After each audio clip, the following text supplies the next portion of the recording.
Assalamualaikum, Tachahau, Vanakkam. So, saudara, hari ini berita yang hangat. Nik Nazmi menyaman Badrul Hisham Shahrin atau lebih dikenali sebagai Cik Gubat. So, saudara perlu memahami kenapa isu ini berlaku. Cik Gubat mendapat maklumat bahawa mungkin berlakunya ketirisan ataupun rasuah yang melibatkan Kementerian Nik Nazmi. Maka dia telah pun membuat laporan PDRM.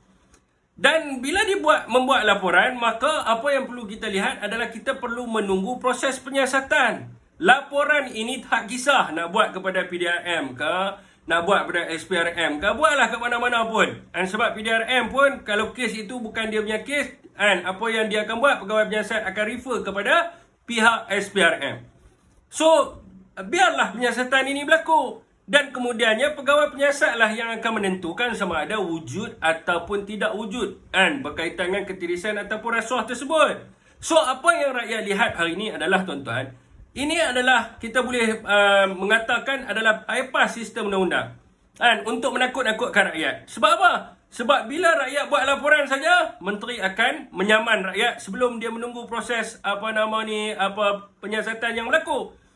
So, bila menteri saman, maka rakyat akan rasa risau. Oh, sekali kalau buat laporan, menteri akan menyaman dia. Walaupun rakyat tersebut mempunyai pengetahuan ataupun dia mungkin mempunyai orang kata hokiman untuk dia dedahkan berkaitan dengan ketirisan ataupun rasuah yang mungkin berlaku kat dalam kementerian. So, ini tuan-tuan, rakyat melihat bila Nik Nazmi saman Cik Gubat, rakyat tengok ini adalah satu nak bypass undang-undang ataupun semua orang boleh mengatakan ini mungkin nak manipulasi ataupun agenda perbodohan rakyat. Sepatutnya kita tunggu dulu proses penyiasatan. Dan yang paling kelakarnya di sini adalah, tuan-tuan, pengumuman dibuat, surat saman dihantar dan sebagainya, tetapi bila saya menghubungi Cik Gubat, beliau bagi tahu dia tak terima sebarang surat.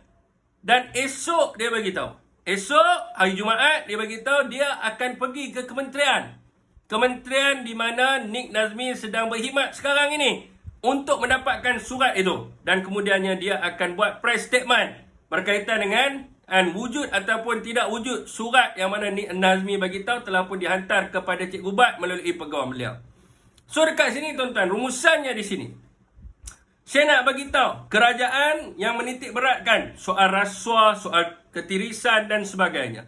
Sepatutnya mereka berbangga jika ada rakyat yang membuat aduan. Rakyat yang prihatin melihat kepada rasuah dan ketirisan ini. Sepatutnya mereka dia perlu bersyukur.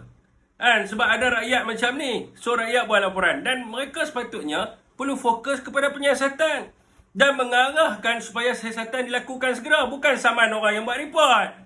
Dan saudara, saya nak bagi tahu, sampai ke hari ini, pihak SPRM Azam Baki belum mengeluarkan sebarang kenyataan berkaitan dengan laporan yang telah pun dibuat. So, SPRM ni rakyat Malaysia tahulah. Sebagai rakyat Malaysia, bila sebut SPRM ni, memang rakyat tidak yakin dengan SPRM ni.